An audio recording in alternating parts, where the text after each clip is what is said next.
আসসালামু আলাইকুম। আজকে আপনাদের মাঝে আলোচনা করব স্বামী বশ করার তাবিজ বা স্ত্রী বশ করার তাবিজ। এগুলো হচ্ছে কুফরি তাবিজ, কুফরি বশীকরণ তাবিজ। এটাতে স্বামী অথবা স্ত্রী উভয়কে বশ করা যায়। বশ করা মানে তাকে বাধ্য করা, তাকে নিজের মতো করে চলানো। এক কথায় আপনি যা বলবেন সে তাই শুনবে, আপনার কথায় উঠবে, আপনার কথায় বসবে, আপনার পায়ের নিচে পড়ে থাকবে। আপনি যদি তাকে গায়ে হাত তুলেন, তাকে যদি মারেনও, সে আপনাকে ছেড়ে যাইতে পারবে না। আর সে যদি দূরে থাকে, কোনো দূরের ব্যক্তির জন্য যদি করেন, তাহলে কি হবে?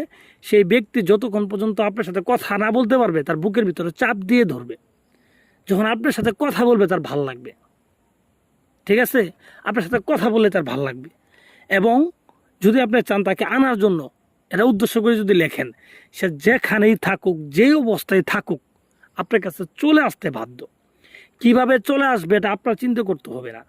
ঠিক আছে? সে চিন্তা করবে, কারণ সে আপনার সাথে দেখা না করে থাকতে পারবে না। মানে এতটা ফাফুর করবে আপনার জন্য, এতটা মনে পড়বে আপনাকে, মানে কল্পনার বাইরে। ঘুমের মধ্যে সে স্বপ্নের মধ্যে চিল্লায় উঠবে আপনার নাম বলে, এরকম সিরিয়াস অবস্থা হয়ে যাবে। এগুলো হচ্ছে কুফরি বশীকরণ তাবিজ। তো ভিউয়ার্স, যারা নিজের স্ত্রী বা নিজের স্বামীর জন্য করতে চান, যে আপনার স্বামী আছে বা পরকীয়া করে আরেক জায়গায়, হ্যাঁ, আপনার কথা শুনে না বা দ্বিতীয় বিয়ে করছে, আপনাকে দেখে না, তার ক্ষেত্রে কিন্তু আপনি এগুলো করতে পারেন।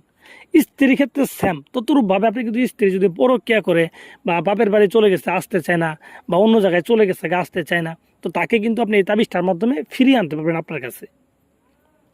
এবং সেমভাবে আপনি কিন্তু আপনার প্রেমিককে, ঠিক আছে, আপনার প্রেমিক যদি থাকে বা প্রেমিকা যদি থাকে, তাদের ক্ষেত্রে কিন্তু এটা করতে পারবেন। এটা বিবাহিত অবিবাহিত সবার ক্ষেত্রেই কাজ করবে।